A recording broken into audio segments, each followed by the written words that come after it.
त्यामुळे बेगारी चर्चेची आता माहिती पूर्ण नाही आहे माझ्याकडे, पण त्याचं काम सुरू केलंय आपण. त्यामुळे जवळपास या सरकारने तुटीच्या खोऱ्यामध्ये वाहून जाणारं पाणी, अतिरिक्त खोऱ्यातलं पाणी, हे सगळं जवळपास या ठिकाणी 1.5 लाख कोटी रुपये खर्च करून आणण्याचा निर्णय घेतलेला आहे. त्याच्या सगळ्या कारवाया या आता अंतिम टप्प्यामध्ये आहे आणि मला विश्वास आहे की येत्या वर्षभरामध्ये यावर्षी त्याचं सगळं आपण संपवू. कारण याच्यातला सगळ्यात क्रिटिकल भाग जो असतो, जसा आपण जर विचार केला तर हा जो वैनगंगा नळगंगा प्रोजेक्ट आहे याचा डीपीआर आणि अन्वेषण याला 1600 कोटी रुपये खर्च आहे.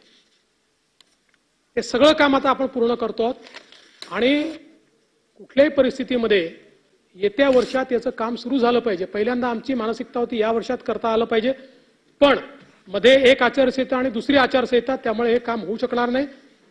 पण त्या स्टेजला आपण आणू की सगळी कामं अंतिम टेंडरपर्यंत आणू आणि काहीची टेंडर आपण यावर्षी काढू, अशा प्रकारचे काम आपण निश्चितपणे हातामध्ये घेतलंय.